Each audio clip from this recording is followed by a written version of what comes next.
with me. I know you know with me, it's just God is the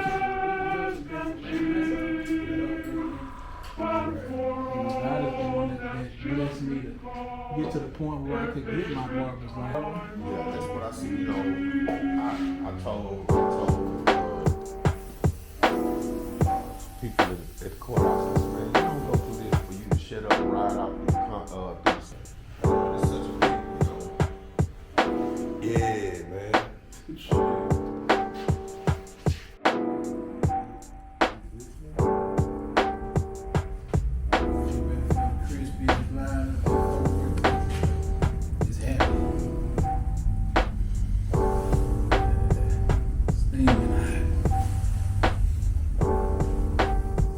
Curtis and I was talking about being able to be an influencer because we both counselors. And he was, agreeing with me as far as like the Down for Life initiative is faith-based, of course, when we talk about spirituality and our experience with God overcoming things. But I was sharing with him and he was agreeing that we do a lot of church work. I said this prayer, and I'll never forget it. I said, God, I don't know what it is that, you got in store for me. I know I'm going back to school, but if you can lead me into something to where I can not only take care of myself and the family that I do want, but also a way to glorify you, in everything that I do. And that's what happened. And that's what it led me to. And along the way, I just happened to come across some good mentors and good people to guide me in that direction. Because I'm gonna be honest, man. I knew I wanted to go to school to be a counselor, but my first thing was. Wait, you knew you wanted to be a counselor? I knew, after I said that prayer and after it started, I knew I had to reinvent myself. Yeah. Because I had 19 felony convictions, man. Every time I would submit a resume and, submit for a job and go to the interview would go fine. Yeah. Everything's cool. They loved it. Then they run that background check. Boy, look here, they call me like they want to cuss me out. How dare you? How dare you coming in? Apply for this job, with all of this, so I knew I had to reinvent myself, man, and I figured that education was the way to go. Right. And so that's what I did. And but again, I didn't know what it is actually I wanted to do. I knew, you say you want to help people, but how? And then it led me to, saying, me coming to the revelation that, hey, you got this experience, what better way to help somebody? Yeah. And so that's what led me to that. Let me ask you this: how did the other professionals, in your life where you were working at multiple facilities, what type of impact did they have on you? People that were already counselors when you were coming up in the game. Oh man, so one of the main things I ask every counselor. How much y'all get paid? No. Shoot. At that time, man, a nickel beat a piece of wood that I was getting at the time. Was the recession too? Yeah. But the one question I was asking, because I was finding that, man, these, people that come into treatment and, myself included, they have a lot of baggage and you unloading a lot of stuff on people, man. So my first question was, man, how do you not take this home? Yeah. What do you do to not take this home? What do you do to decompress, Yeah. And a lot of them gave me a lot of good ideas, but the main thing, a lot of good pointers, but one of the things that they gave me was, you gotta have an outlet too. Absolutely. It's just like, I don't. If therapists don't have a therapist, that's a problem. Just like a pastor don't have a pastor, that's a problem. Yeah. You know, so that was one of the things. But a lot of them impacted me just about their work ethic and what it is that they do. You know, but I got to see also what not to do. Okay. You know, and how to, you know, treat the people that you serve accordingly, man, you know, and realizing that you're not going to be able to reach everybody. Yeah. And that's okay, you know. Yeah. You know, you jogged a memory that I had about, I remember one time working at Homeward Bound, I went in there and there was a guy, you know, we did 15-minute rounds when we supposed to go in there and check on the clients. Yeah. And I went in there one time and there was a guy that was hanging himself. Well, he had hung himself and he was suspended from the ceiling. And when I walked in, something told me to go in between the 15 minutes because he had timed it to where we wouldn't be there. Right. And when I went in there, he was suspended from the ceiling. And as soon as I opened the door, the guts from the ceiling fell out. And I grabbed his legs, and we kind of collapsed on each other in a pile of ash and ceiling. Mm-hmm. And I remember, you know, talking to the man and just asking him, man, you know, please, man, you know, don't do that, man. You got something to live for.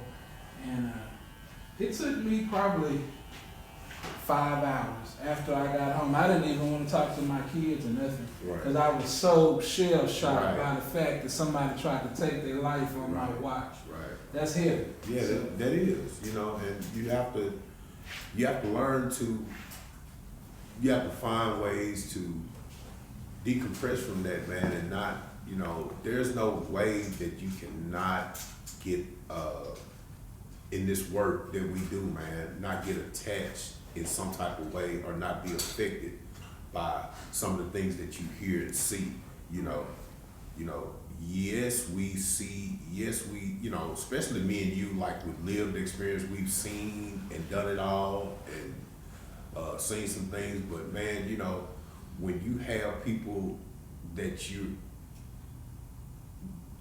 responsible for in some way, and something happens to them, man, it does something to you. Absolutely. And you can't help not being attached to people when you know whether, and I think that's the difference in what is the sticking, because I'm sure in your career you done seen a lot of people come and go. Oh, yeah. Matter of fact, in mental health, they say if you don't like the boss or the co-workers, just stick around, keep coming to work, they'll be gone. Yeah. And the reason why is because most people, Yeah. if you don't feel like it's really like a calling, there's no amount of money. Right. There's really nothing to compensate you Right. to take on the burden, the Right. trauma, and everything else Right. that comes with basically laying your life down, like the Bible says. There's no greater love than a friend to lay his life down for his friend. Right. It's not, you know, with this work, man, it's not, that's one thing that when you back to that, you know, revolving back to that question you asked about, you know, the way counselors have impacted me, you know. Right. If it gets to the point to where I have to go to work instead of I get to go to work, Okay. I got a problem, you know, and I may not be a good fit for this place, you know, Yeah.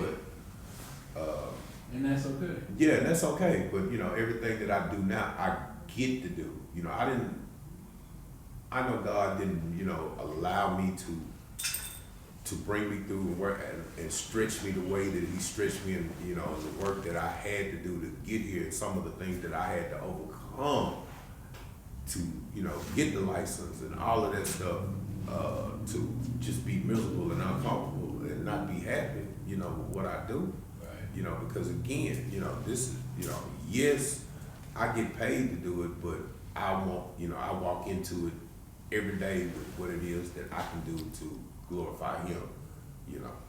Amen. So that brings me to our ending question, and I know this is probably something maybe we can get you back out here soon. I know after you get this fire haircut, you're gonna want some more. Yeah. So with that being said, what do you think it means like for the ministry is called Down for Life? And you know, for me, what being down for life is it's a play on words. You know, in the game and in the streets, I would be willing to do just about any and everything to make $1, to score some dope, to do whatever I felt like was feeding my selfish desire, my flesh, whatever you want to call it from a spiritual standpoint. But now down for life means that guess what? We are down for living. We're down for doing what's right. And you know what? I purposed in my mind that I'm gonna die like this. You know what I'm saying? So, cause I'm down for Christ, you know. And that's what I want to ask you in closing.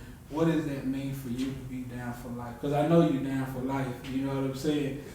What does that mean? What does that speak to you? So, I look at it like this. So, and I can take it back to, I can give you a Scarface line, and then I'll. Not face. Yeah, the first one on the block with the cheese, and the last one to leave, right? Oh, he's not talking about Al Pacino. He's talking about Mr. Brad. Yeah, Mr. Brad Okay. Johnson. Yeah, Mr. Brad from the H. Yes. Shout out to Face. Ghetto Boys. Yeah. So, you know,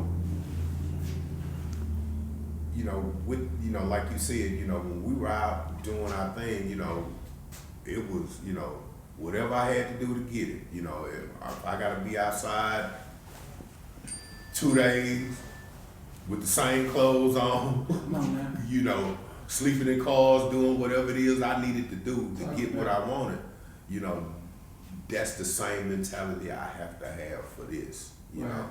And so, you know, they say all the time in recovery, certain things that you have to leave alone and certain behaviors, but that's one behavior that I refuse to not leave. Come on now. Because of the fact I just shifted it into what it is I wanted. Anything, you know, I chase God, I chase sobriety, I chase doing the right thing, just like I chase getting high, running the street, and chasing the money. You know, and so That's powerful. that's how I do it, bro. Malcolm X said what? By any means necessary. By any means necessary. Right. Man, I couldn't have said it better. We'd also like to know, how can we connect with you, you know, with what you have going on outside of, you know, work? I know you're involved in several things, or do you connect with people outside of work? Oh, of course, man. You can follow me on all social media platforms. It's Curtis Lee on Facebook. It's Curtis Lee LMSW on IG, and Curtis Lee LMSW on TikTok. You know, follow me and I follow back and I respond. You know, I'm not one of them people that, you know, just want to get a lot of followers and don't interact. Now, let's have some conversation. Let's have some fun. You know, some of it's humorous, some of it is, you know,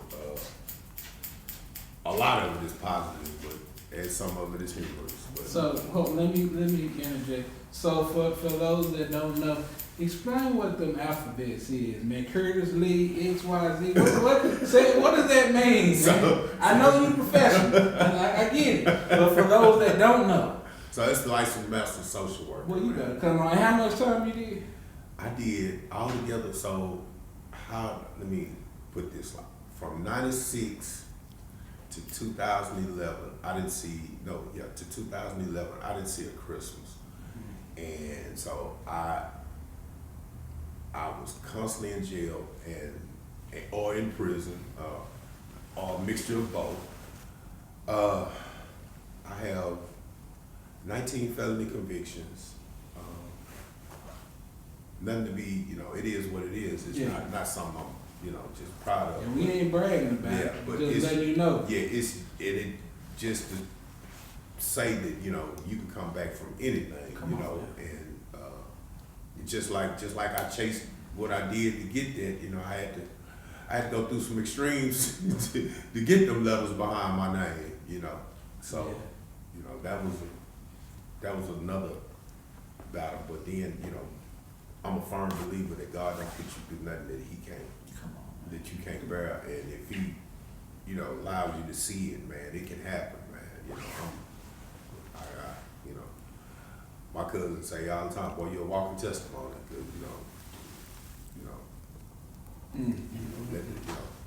if you look at what's on paper, and then if you look at what's on paper from that side, and then look at where I'm at now, there's no way that it's of God. It's of God. It's not. Yeah. It's not something I did. It's not something nobody else. You know, yes, I put in some work, but you know, God opened some doors for me, man. I'm not, you know. Yeah. Put your legs on one leg at a time. One leg at a Put time. your pants on one leg. One leg at a time, and just Yeah. and did what I was supposed to do. And you know, when I came to a pitfall, He opened some doors, and you know, a lot of times opened the window and just took the roof off the building. I just landed. So you know. Well, y'all, and Curtis knows me as a mental health professional and whatnot, but he has not known me as a barber, besides probably some posts he might have seen. So this is live and unscripted, y'all. Yeah. We're gonna put the glass in his face, and we're gonna see does the cut meet his standard. Oh yeah, we good. We in there. He said we good, y'all. Yes, sir. Yes. Yes, I'm like the last because I can't stay out the mirror. Already. So we'll see y'all on the next one. Thank you. Thank y'all.